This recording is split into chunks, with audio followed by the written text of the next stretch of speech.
오늘 말씀은 어저께 말씀을 이어서 하려고 합니다.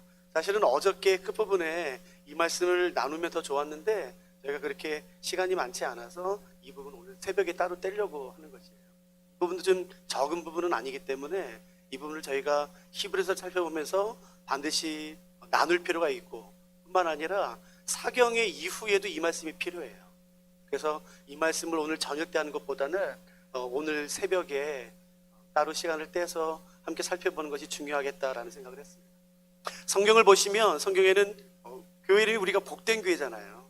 그러니까 복된 사람이 누군지, 복 있는 사람이 누군지 여러 군데서 언급이 돼요. 그중에 가장 대표적인 것은 마태복음 5장이죠.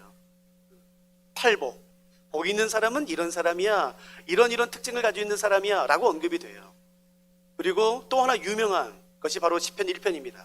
시편 1편은 시편 전체 150편 가운데 가장 많은 그리스도인들이 사랑하는 두 편, 시편 23편과 함께 1편을 가장 많이 꼽지요. 그 1편, 가장 많은 그리스도인들이 암송하고 또 사랑하는 시편입니다. 이 시편 1편에 보면 복 있는 사람이 어떤 사람인지 소개하는데, 복 있는 사람은 세 가지를 하지 않는 사람이에요. 그리고 한 가지를 하는 사람이에요. 복 있는 사람이 하지 않는 세 가지는 뭐냐면은 악인의 꾀를 따르지 않아요. 죄인의 길에 서지 않아요. 오만한 자의 자리에 앉지 않아요.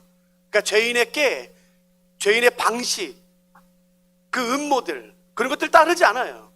죄인의 길에 서지 않아요. 오만한 자의 자리에 앉지 않아요. 그러므로 복 있는 사람은 누구냐면은 자신이 해야 할 것과 하면 절대로 안 되는 것을 구분하는 사람이에요. 따르면 되는 것과 절대로 따르면 안 되는 것을 구분할 줄 아는 사람이에요. 복 있는 사람은 자기가 있어야 될 것과 절대 있으면 안 되는 것을 아는 사람이고, 복 있는 사람이라는 것은 자기가 앉아야 될 것과 자기가 절대로 앉으면 안 되는 자리를 구분할 줄 아는 사람이에요. 아무리 많은 사람들이 부러워하는 자리이고 좋아하는 자리라 할지라도, 많은 사람이 탐내는 자리라 할지라도 이 자리는 내 자리가 아니야, 구분할 줄 알아야 돼요. 모든 사람이 다 좋아해. 거기 가면 돈 많이 받아, 거기 가면 명예를 얻을 수가 있어, 거기 가면 권력을 얻을 수 있어, 그러니까 내가 가야 돼. 아니요, 절대로 복 있는 사람은 그런 사람이 아닌 것이에요. 복 있는 사람은 내가 있어야 될 것과 있으면 절대로 안 되는 것을 구분할 줄 알아서 가고 가지 않는 사람이에요. 앉고 앉지 않는 사람이에요. 기억하세요. 복 있는 사람은 누군가요? 세 가지를 하지 않아요. 악인의 꾀를 따르지 않아요. 죄인의 길에 서지 않고 오만한 자, 그 거만한 자의 자리에 앉지 않아요. 대신 하나를 하죠. 그 하나는 뭔가요? 오직 여호와의 율법을 즐거워하여 그 율법을 주야로 묵상하는 사람이에요. 여기서 말하는 주야는 두 가지 의미가 있죠. 첫째, 문자적 의미로 밤낮을 의미합니다. 당연하겠죠. 그러나 시편 1편부터 150편을 살펴보시면은 아침과 저녁, 주야는 문자적인 의미도 가지고 있지만 또 다른 의미를 가지고 있는 것을 우리가 쉽게 알 수가 있죠. 시편 30편 5절에 의하면 이런 말씀이 있어요. 저녁에는 울음이 깃들일지라도 아침에는 기쁨이 찾아오는 것이에요. 그러므로 시편 안에서 저녁은 문자적으로 밤을 의미하기도 하지만 비유적으로, 상징적으로 고난의 때, 슬픔의 때, 눈물의 골짜기를 걸어갈 때라고 해석하셔도 아무 문제가 없습니다. 그에 반해서 아침은요, 이제 새롭게 바뀌는 것이에요. 회복의 때, 길이 열릴 때, 닫혔던 길이 이제 열리는 때. 그러니까 주야는 성공하든 실패하든 사실은 주야 어떤 것든 상관없어요. 그러니까 복 있는 사람은 누구냐면은 주의 말씀을, 여호와의 말씀을 즐거워하여 주야로 아침과 저녁으로 성공할 때든지 성공하지 않을 때든지, 내 마음 내 뜻대로 잘 될 때든지 아니면 내 뜻이 거절될 때든지 상관하지 않고 여호와의 말씀을 주야로 묵상하는 사람이에요. 그런데 재미있는 것은 이 묵상하다로 번역된 히브리어예요. 오늘 이 말씀 때문에 우리가 오늘 살펴보는 거거든요. 우리 앞에를 빨리 넘어온 거예요. 묵상하다, 오늘 한번 꼭 기억해 보세요. 그리고 연필 가져오신 분 계시면은요, 성경에다 적어 놓으세요. 묵상하다로 번역된 히브리어는 하가라는 단어예요. 하가. 이 하가라는 단어는 낮은 소리로 읊조리다 라는 뜻이 있어요. 히브리어 사전을 찾아보시면 히브리어 하가는 낮은 소리로 읊조리다 라는 뜻이 있죠. 그런데 저도 번역을 좀 해봤지만 번역은 반역이라는 말이 있어요. 한 단어에 한 가지 뜻만 있는 것은 아니죠. 한 가지 단어에 여러 뜻이 있는데 번역하려고 보면은 어쩔 수 없이 그 단어 중에서 한 단어를 선택해야 돼요. 한 뜻을. 이 말은 여러 개의 뜻이 있는데 그 중에 한 가지를 선택한다는 것은 나머지 뜻을 버리는 것을 의미해요. 혹시 어저께 기억하시겠어요? 믿음의 주로 번역된 헬라어는 알케고스라는 단어였고 그 단어 뜻에는 뭐가 있었나요? 주님, 시작하는 창시자, 그리고 어저께 우리가 뭘 살펴봤죠? 저자의 뜻이 있어요. 그러니까 어떤 하나를 선택하면은 나머지는 버리게 돼요. 하가라는 히브리어에는 낮은 소리로 읊조리다 라는 뜻이 있어요. 그러나 진짜로 히브리어를 사용하는 사람들에게 있어서 이 히브리어 하가의 의미는 약간 달라요. 그러면 이걸 어떻게 할 수 있나? 감사하게도 우리가 가지고 있는 구약 성경에 이 단어가 쓰였어요. 그리고 그 어떤 구절에는 그 본래 뜻이 정확히 번역이 됐어요. 그게 묵상하다의 뜻이에요. 그래서 우리가 오늘 그걸 좀 살펴보려고요. 자, 정리할게요. 복 있는 사람은 누군가요? 세 가지를 하지 않고 한 가지를 하는 사람이에요. 하지 않는 걸 오늘 집중하고 싶지 않고 하는 한 가지를 보고 싶어요. 여호와의 말씀을 즐거워하여 주야로 묵상하는 사람. 묵상하다의 히브리어는요, 하가. 이 원래 뜻은 뭔가요? 그 단어가 사용된 것이 오늘 다 좀 찾아보세요. 이사야서 31장 말씀입니다.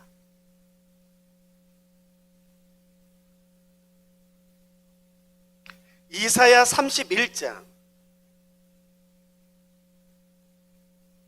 이사야서 31장 4절 말씀에 묵상하다로 번역된 히브리어 하가가 번역이 됐는데 여기에 그 하가의 본래 뜻이 가장 적절하게 번역이 됐어요.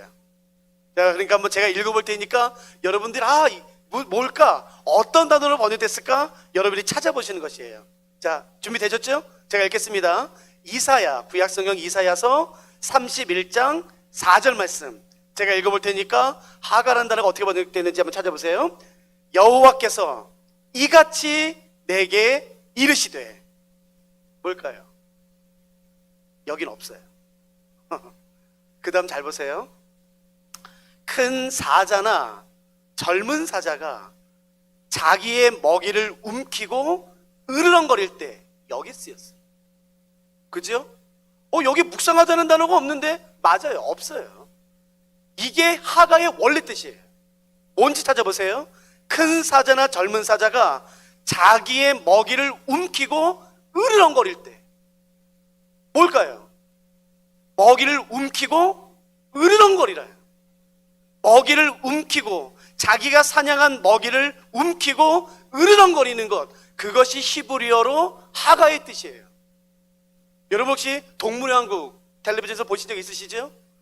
내셔널 지오그래픽 채널 보시면은 그 짐승이 많이 나와요. 한번 머릿속으로 그려보세요. 사자가 움키고 있다가 쏜사같이 가서 먹이를 딱 낚아채요. 그래서 으르렁거려요. 와, 내가 잡았어, 이건 내 거야 라고 사냥에 성공한 다음에 사자들은 으르렁거려요. 포효해요. 근데 문제는 그 다음이에요. 그 초원에는 사자만 있는 것이 아니라 하이에나들이 많아요. 사자가 사냥을 마치면 하이에나들이 주변에 몰려들어요. 때로. 그래서 뭘 노리나요? 사자가 방심하기만을 기다려요. 그래서 방심하는 것을 기다렸다가 사자가 한눈을 팔거나 졸거나 혹은 잡은 먹이를 놓고서 잠깐 어디를 떠났을 때 그 하이에나가 쏜사같이 때로 몰려들어요. 왜요? 이유는 하나예요. 목적은 하나죠. 뭐겠습니까? 사자가 잡은 먹이를 낚아채는 것이에요. 그때 사자가 다시 인식하고, 지금 내 먹이를 노리는 사람이 있어, 노리는 존재가 있어. 하이에나가 지금 내가 사냥한 이 고기를 잡아가려고 그래. 그때 그 사냥한 것을 움키고 품에 안으면서 으르렁거리는 것, 그게 하가예요.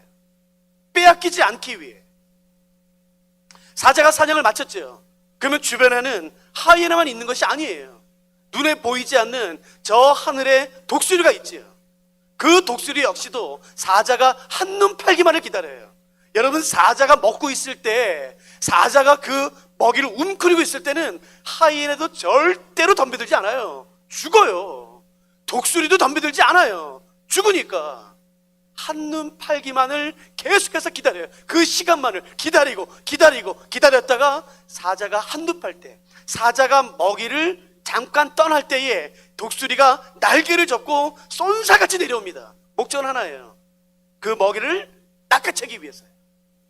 그때 사자가 깨닫고 잡은 먹이를 움켜쥐고 가슴에 품고 으렁거리고 절대 안 돼! 절대 빼앗기지 않을 거야! 그게 히브리어로 하가예요. 만일 하이에나가 달려들 때, 독수리가 내리닥칠 때에 그때 사자가 인식하지 못하면 그 먹이는 어떻게 되나요? 빼앗기는 것이에요. 그게 하가. 시편 1편에서는 어떻게 번역됐냐면은 묵상하다로 번역된 것이에요. 여러분 기억하세요. 여호와의 말씀을 묵상한다는 것은 그냥 단지 깊이 생각하는 정도가 아닌 것이에요. 소파에 앉아서, 식탁에 앉아서 그냥 오늘은 어떤 말씀을 내게 주실 것인가 라고 그냥 편히 커피 한 잔 시켜놓고 그냥 보리차 한 잔 먹으면서 그냥 말씀을 읽는 것을 히브리어로 하가, 묵상을 하는 것이 아닌 것이에요. 묵상은 하나님께서 나에게 주신 말씀을 빼앗기지 않기 위해 그 말씀을 움켜쥐고 가슴에 품고 으렁거리는 것, 절대 빼앗기지 않을 거야 라고 으르렁거리는 것이 묵상이에요. 기억하세요. 하나님께서 매 주일마다 이 강대상을 통해서 담임 목사님을 통해 우리 성도님들에게 말씀을 쏟아부어 주실 것이에요. 그 말씀 붙잡지 않으면 주변에 하이에나 같은, 독수리 같은 존재들이 와서 우리의 마음에 심겨진 말씀을 송두리째 뽑아가는 것이에요. 그러니까 제가 질문할 테니까 대답해 보세요. 그러니까 말씀은 언제 묵상하는 건가요? 새벽인가요? 아침인가요? 아니요. 주야예요. 그러면 하나님의 말씀은 어디에서 묵상하는 것인가요? 집에서만 묵상하는 거죠? 교회에서만 묵상하는 거죠? 아니요. 그러면 다 뺏기는 것이에요. 장소가 구분되지 않아요. 주야로, 아침과 저녁으로, 내가 실패할 때든지 내가 성공할 때든지 가리지 않고 내게 주어진 그 은혜의 말씀을 지키기 위해 애써야 돼요. 몸부림쳐야 돼요. 그러지 않으면 여러분, 내게 주어진 은혜의 말씀이 송두리째 뻗어갑니다. 그거 제가 생각할 때 분명히 경험하셨을 겁니다. 원래 그래. 은혜 일주일 가면 많이 가는 거지. 여러분 착각하지 마십시오. 받은 은혜를 일평생 간직하는 사람들도 많아요.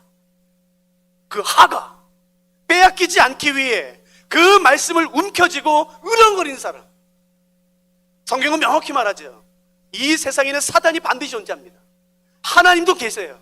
천사가 있어요. 그러나 이 세상에는 분명히 또 다른 사탄이 있어요. 성경에는 귀신이라는 단어는 없습니다. 대신 더러운 영이라는 표현이 쓰였었어요. 그 더러운 영들, 사탄은 우리 안에 주어진 은혜를 빼앗아가기 위해 계속해서 노려보고 있어요. 우리가 한눈 팔기만을. 여러분, 은혜 받을 때 누가 어느 바보 같은 하이에나가 와서 그 먹이를 움켜집니까? 방심할 때예요. 그 집중을 흐트러뜨릴 때예요. 이젠 됐지, 이젠 좀 괜찮지 라고 말할 때에 쏜살같이 달려들어서 내게 주어진 은혜의 말씀을 빼앗아가려고 하는 것이에요. 그때가 바로 묵상할 때예요. 그때가 바로 내가 말씀을 지킬 때예요. 맞아, 아니야, 절대로 빼앗기지 않아 라고 으르렁거리는 것이에요. 어떤 사람은 유독 말에 약하신 분이 있으세요. 은혜를 받았다가도 나가면서 하는 어떤 말 한마디에 분노가 치밀어 올라요. 그래서 받았던 은혜를 다 쏟아붓습니다. 어떤 사람은 유독 싫어하는 어떤 사람이 있지요. 갈등 가운데 있는, 깨어진 관계 가운데 있는, 아무리 은혜 받았어도 내게 정말 어떻게 이런 말씀이 있었을까 라고 그 은혜가 내 삶에 있지만 누구의 얼굴을 보는 순간 그 분노가 치밀어 오르고 상한 마음이 와서 그 은혜를 쏟아버려요. 사람마다 다 다릅니다. 내게 주어진 은혜를 빼앗아가려고 하는 상황은, 여러분 이번에는 그러지 마세요. 지키세요. 그 말씀을 지키세요. 내 절대로 빼앗기지 않을 거야, 내가 이 말씀을 지킬 거야 라고 그 말씀을 붙잡고 사자처럼 으르렁거리는 거예요. 내 절대 빼앗기지 않아, 주여를 외치면서 여러분 몸부림쳐야지만 되는 것이에요. 그러니까 그게 묵상이에요. 어느 순간부터 묵상이라는 단어는 굉장히 고상한 단어가 됐죠. 그냥 소파에 앉아서 커피 하나 시켜놓고 그냥 마시면서 이 말씀이 이런 뜻이야, 굉장히 고상하게 됐어요. 그러지 않아요, 여러분. 그걸 묵상이라고 말하지 않는 거예요, 성경은. 기억하세요. 누가 복된 사람인지 아세요? 복된 사람은 악인의 꾀를 따르지 않아요. 죄인의 길에 서지 않아요. 오만한 자의 자리에 앉지 않아요. 대신 그 여호와의 율법과 말씀과 규례와 법도를 즐거워하여 주야로 그 말씀을 붙잡고 몸부림치는 사람. 그런데 사람마다 다르겠지만 어떤 사람은 고난이 올 때에 그 말씀이 빼앗기는 사람이 있어요.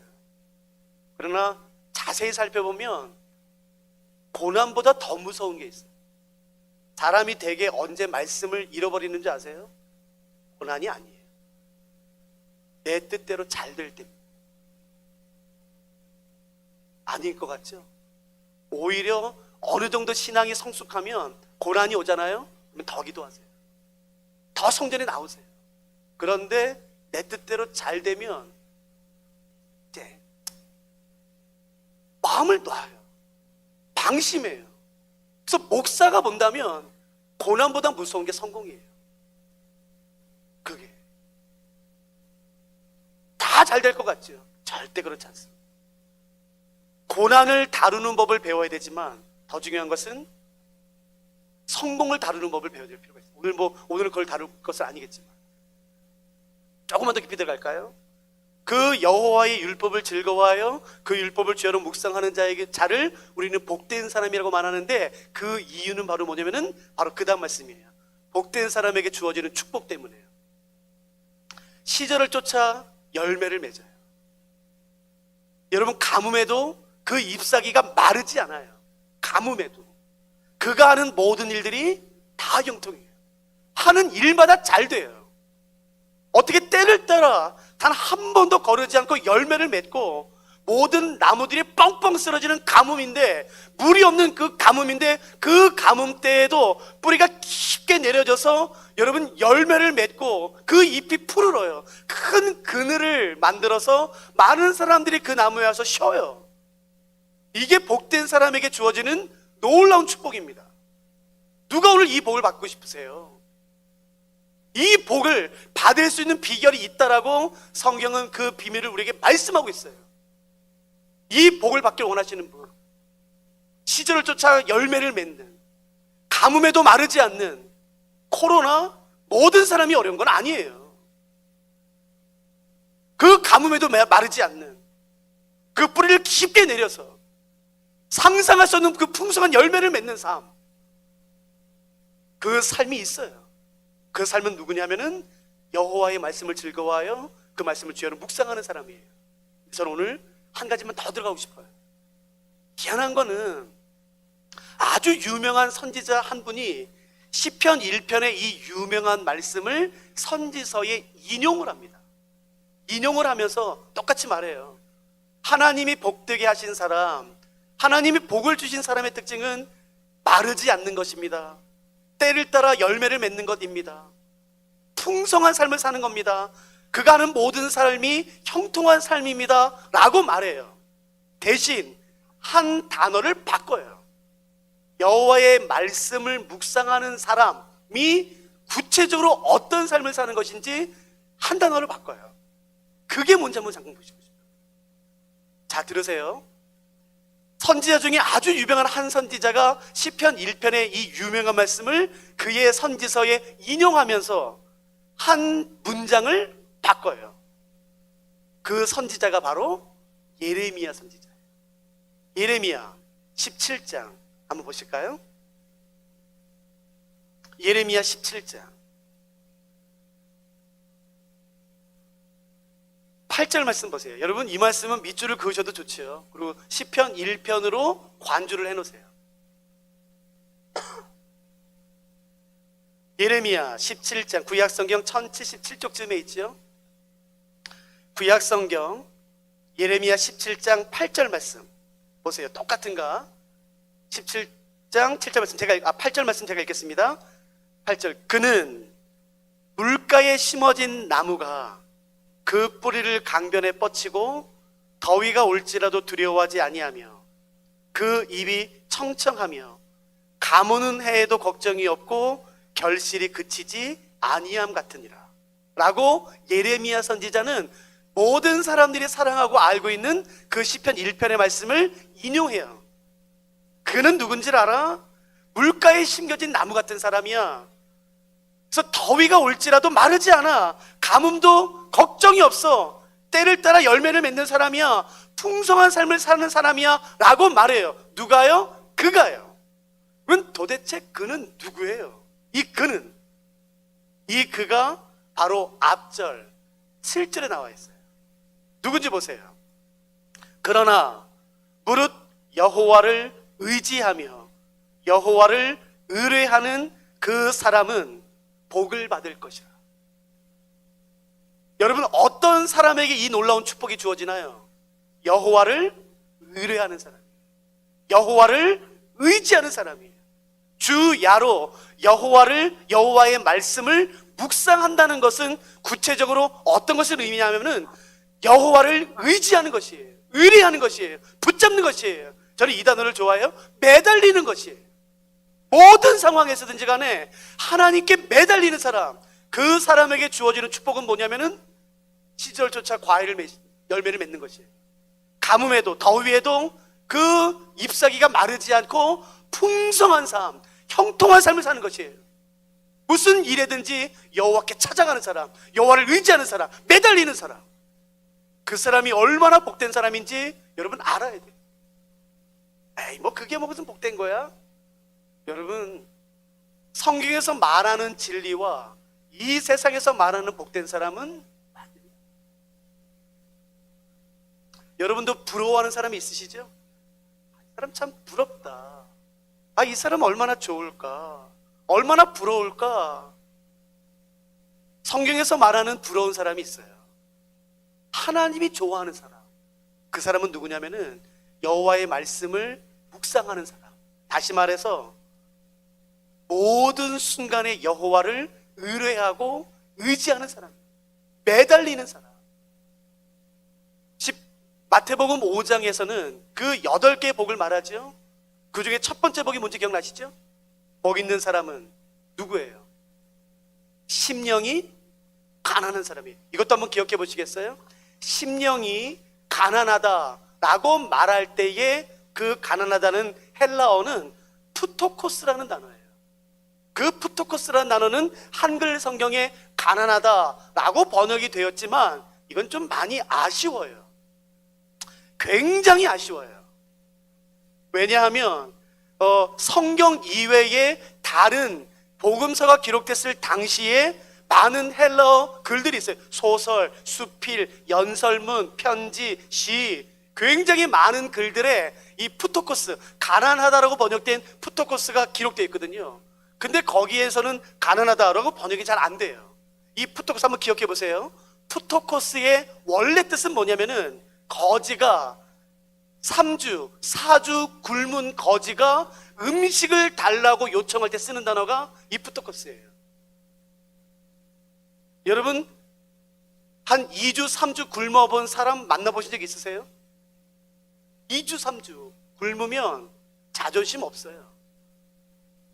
그 음식 앞에 절박합니다. 그러니까 가난한 정도가 아닌 것이에요. 절박한 거예요. 절박한 거. 그 절박함으로 하나님께 매달리는 사람. 그 푸토코스라는 단어는 그 3, 4일 굶은 거지에게 쓸 뿐만 아니라 또 하나, 자녀를 잃어버린 부모가 그 자녀를 찾아 헤맬 때 쓰는 그 단어. 여러분, 그게 바로 푸토코스예요.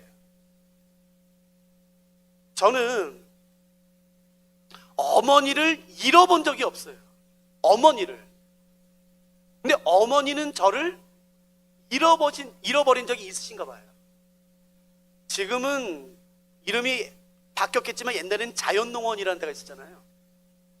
거기에 제가 어렸을 때 놀러 갔었나 봐요. 저희 어머니는 일평생 몸을 단정하게 하신 분이에요. 너무너무 좋아해요. 아버지 퇴근 시간이 일정했었어요. 그래서 아버지가 퇴근하시기 한 30분 전에 항상 온 매무새를 다듬으시고 항상 립스틱을 바르세요. 화장을 짙게 일평생 안 하셨는데 항상 아버지가 오시기 전에는 30분 전에 온 매무새를 가다듬고 항상 립스틱을 바르세요. 그래서 아버지를 맞이하세요.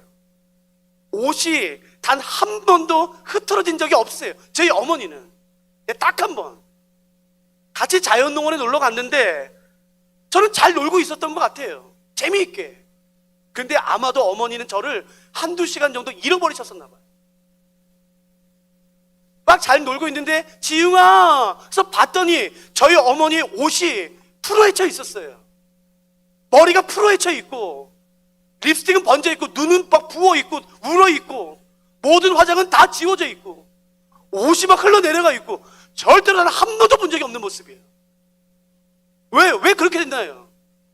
잃어버린 아들 때문에 그런 거예요. 찾느라고. 여러분 이 아들 잃어버리면 죽음이 죽음. 자기 생명보다도 더 중요하게 여기는 그게 바로 푸터커스예요.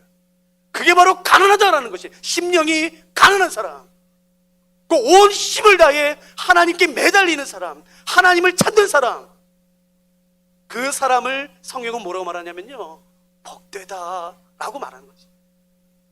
참 재미있는 것은 바로 그 다음이죠. 심령이 가난한 사람은 복이 있어요. 두 번째 복 있는 사람은 누군지 기억하세요? 애통하는 사람이에요. 여러분 이 애통을 한번 보세요. 제가 이렇게 표현해 드릴게요. 애통은 단지 슬퍼하는 게 아니에요. 이렇게 슬퍼하는 거예요. 내 안에 반드시 없어야 돼요. 근데 있어요. 이거 내 안에 있으면 안 돼. 이거 왜 자꾸 이게 있지? 있으면 안 되는데 그것으로 말미암아 슬퍼하는 사람이에요. 반대로 내 안에 있어야 돼요. 내 안에는 내가 그리스도이기 때문에 이 마음이 있어야 돼. 내가 목사이기 때문에 이 마음이 있어야 돼. 근데 없어요. 그것으로 말미암아 안타까워하는 사람, 그 사람이 바로 애통하는 사람이에요.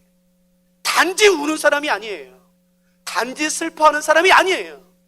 내가 무엇 때문에 슬퍼하는지를 명확히 아는 사람이에요. 여러분 첫사랑 다 가지고 계세요?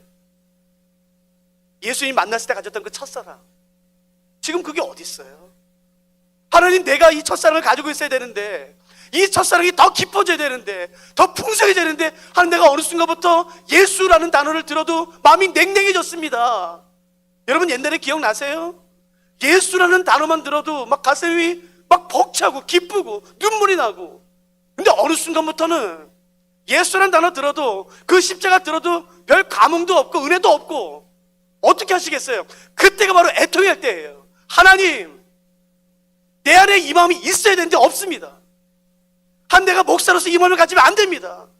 이기적이거나 음란하거나 거짓하거나 탐심하거나 그런 마음이 없어야 되는데 이 마음이 내게 가득합니다. 그것으로 말미암아 슬퍼하는 것, 안타까워하는 것, 그것이 바로 애통하는 것이고, 성경은 이렇게 말해요. 그 사람 참 복되다 라고 말하는 것이. 누가 오늘 이런 거 기도하시겠어요? 하나님, 내가 주야로 하나님께 매달리고 하나님을 의지하고 하나님을 내가 더 바라봐야 되는데, 내가 어느 순간부터 사람 찾아다니고 있어요. 그것으로 말미암아 안타까워하는 것, 그리고 기도하는 것. 여러분, 그런 사람은 오늘 하나님의 위로를 받는 것이에요. 그 위로가 본인의 것이 되겠죠. 그러면서 의지할 때에, 하나님을 바라볼 때에, 의뢰할 때에 그 사람에 주어지는 복은 뭐냐면은, 그 사람이 하는 건 다 잘 돼요. 형통하게 되는 것이에요. 여러분, 이 형통의 복을 절대로 헌금으로 살려고 하지 마세요. 이건 거래가 아닙니다. 헌금 많이 하신다고 이 복이 주어지지 않아요. 그건 싸구려 종교예요. 싸구려 종교. 하나님을 상인으로 만들지 마세요. 하나님, 내가 이번에 이만큼 내놓을게. 아이, 거 좀 줘. 여러분, 예배가 거래입니까? 그렇지 않아요. 하나님께서 복되다 하는 사람은 그런 사람이 아닌 것이에요. 헌금을 폄하하는 게 아닌 것이에요. 헌금이 얼마나 귀한 건지 몰라요. 그러나 더 귀한 건 뭐냐면은 매 순간 하나님을 의뢰하는 것이에요. 의지하는 것이에요. 하나님께 매달리는 것. 여러분, 그런 사람은 성경에서 복되다 말하는 것이겠죠. 그 풍성한 삶을 살고 싶어요. 마르지 않는 삶을 살고 싶어요. 모든 삶이 다 뻥뻥 쓰러지는 그런 상황에서도 나가 떨어지지 않는 그 열매 맺는 삶을 살고 싶어요. 사망의 음침한 골짜기를 간다 할지라도 두려워하지 않는 삶, 내 잔이 넘치는 삶. 기억나세요? 시편 23편?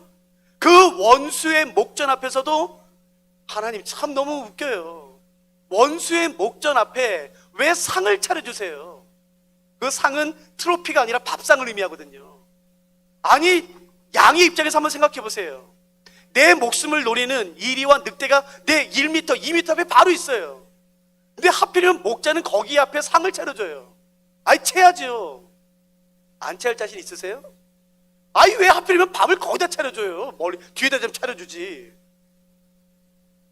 여러분, 어떻게 하면 사망의 음침한 골짜기를 가도 해를 두려워하지 않는 삶, 내 잔이 넘치는 삶, 어떻게 하면 여러분 그 원수의 목전 앞에서도 그 아무 두려움이 없는 삶, 하나님의 선하심과 인자하심이 반드시 나를 따르고 내 삶에 가득한 삶을 살 수 있을까요? 잘 들으세요. 시편 23편을 푸는 열쇠는 1절에 있습니다. 여호와가 나의 목자라는 사실이 믿어지면 게임 끝이에요. 그러나 여호와가 나의 목자라는 사실이 믿어지지 않으면 내가 지금 있는 곳이 푸른 초장이에요. 쉴 만한 물가예요. 내 주변에는 나를 해하려고 하는 적이 아무도 없어요. 근데 두렵습니다. 불안합니다. 참 재밌어요. 나를 해하려고 하는 존재는 어디도 없어요. 지금 내가 있는 곳은 푸른 초장이에요. 쉴 만한 물가예요. 근데 두려워요. 왜요? 여호와가 나의 목자라는 사실이 믿어지지 않으면. 대신 지금 내가 원수의 목전 앞에 있어요. 지금 내가 사망의 음침한 골짜기예요. 앞이 아무것도 보이지 않아요. 지금 너무 두려운 상황이에요. 그런데 두렵지 않아요. 오직 하나, 여호와가 나의 목자야. 그분이 지금 나를 인도하고 있어. 내 손을 잡고 인도하고 있어 라는 게 믿어지면 한 번에 끝납니다. 그러므로 중요한 것은 바로 믿음이라는 거죠. 여호와를 의지하는 믿음. 그 믿음이 얼마나 소중한지 아셔야 됩니다. 한 가지만 예를 들어드리고 마칠까요? 저는 영국에 있을 때에, 영국에서는 전 세계 사람들이 다 모이는 곳이었었는데 저는 성경을 가르치는 역할을 했었고, 저희 학교에 회계 업무를 보는 한 선교사가 왔어요. 그런데 그 사람은 파키스탄에서 왔어요. 파키스탄. 저는 그 전까지 파키스탄을 가본 적도 없고 만나본 적도 없었어요. 근데 어떤 우연한 기회에 그 사람이랑 친하게 됐어요. 그래서 이런저런 얘기를 나누는데 제가 물어봤죠. 너는 여기 오기 전에 어떤 일 했었냐? 라고 물어봤더니 목동 일을 했다는 것이에요. 목동 몇 년이나? 거의 20년이에요. 야, 잘 됐다. 왜냐하면요, 파키스탄에서의 목동의 삶과 팔레스타인, 이스라엘에서의 목동의 삶이 굉장히 비슷해요. 뭐 완전히 똑같진 않지만 굉장히 비슷해요. 그래서 제가 성경을 보면서 궁금했던 것을 많이 물어봤죠. 야, 이건 뭐야? 이건 뭐야? 제가 정말 많은 것을 깨달았어요. 제가 그 중에 한 가지 말씀드리니까 한번 들어보세요. 예수님 당시에도 그렇고 이스라엘도 그렇고 파키스탄도 그렇고 목동은 어떤 특징이 있냐면은, 한국은 집집마다 외양간이 있잖아요. 한 마리, 두 마리. 그래서 집집마다 한두 마리를 본인이 키워요. 집에다 놓고. 그런데 이스라엘과 파키스탄은 그러지 않고 마을 단위로 우리를 만들어요. 마을 단위로. 집집마다 우리를 만드는 것이 아니라 마을 단위로 우리를 만들어서 그 우리에 가면은 양과 소와 염소가 막 수십 마리, 수백 마리예요. 근데 그게 한 사람 게 아니라 마을 사람들 거예요. 내 거 7마리, 저 사람 거 12마리, 13마리, 2마리. 마을 사람들의 그 양이 섞여 있어요. 그래서 그 마을에 그 우리에 가면은 굉장히 많은 수의 양이 있지요. 그래서 그런 식으로 양을 키우는 마을의 특징은 뭐냐면은 1년에 한 번씩 이 마을 사람들의 양을 대신 맡아서 돌봐줄 목동을 뽑는 거예요. 나는 다른 일이 있으니까 나를 대신해서 이 양들을 돌봐줄 그 목동을 뽑아요. 1년에 한 번씩 목동 콘테스트. 그래서 제가 물어봤어요. 야, 그거 어떻게 뽑는 거야? 1년에 한 번씩 마을 사람, 양을 가진 마을 사람들이 다 모여요. 자, 한번 동일 시켜보세요. 여러분들이 여러분의 집에 양이 있어요. 20마리, 뭐 200마리, 13마리, 17마리 다 달라요. 내 양을 1년 동안 맡아서 돌봐줄 목동을 뽑습니다. 그러면은 자원하겠죠. 내가 하겠습니다. 내가 하겠습니다. 그러면 무대 위로 다 올라와요. 그러면 제일 먼저 하는 게 뭔지 아세요? 무통을 벗겨요. 그래서 뭘 볼까요? 식스팩. 식스팩 보신 적 있으세요? 아, 없으세요? 드릴 수도 없고 있어서가 아니라 무통을 벗겨서 딱 하나 봐요. 뭔지 아시겠어요? 나 그때 그 말 듣고 깜짝 놀랐어요. 뭘 보는지 아세요? 그 몸에 얼마나 많은 상처가 있는지를 봐요. 키가 얼마나 큰지, 근육이 얼마나 강한지, 식스팩이 있는지 그런 거 안 봐요. 잘 보세요. 나는 목동 경력이 20년이에요. 근데 내 몸에는 상처 하나 없어요. 여러분, 양을 돌보다가 광야 같은 곳에서요, 양을 돌볼 때에 돌발적인 사고가 반드시 일어납니다. 양이 떨어진다거나 아니면 맹수가 온다거나 그런 일은 여러분 반드시 있어요. 그런데 나는 양을 20년 동안 쳤는데 내 몸이 깨끗해요. 무슨 뜻인가요?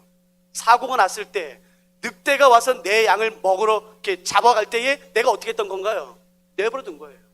근데 어떤 사람은 키도 작아요. 배도 나왔어요. 근육도 어디도 없어요. 나이도 많아요. 근데 우통을 벗겼더니요, 여기 곰자국이 있어요.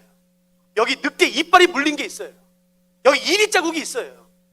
떨어져가지고 긁힌 자국이 있어요. 그 마을 사람들이 누구에게 나의 양을 맡기는지 아시겠어요? 몸에 상처가 있는 사람. 그 사람은 어떻게 할 거기 때문에요. 내가 맡긴 내 양을 늑대나 어떤 사나운 맹수가 와서 잡아가려고 할 때 이 사람은 반드시 가서 싸울 거야 라는 믿음이 있기 때문에 그렇게 하는 거죠. 여러분 아세요? 예수님의 몸에 상처가 많으세요.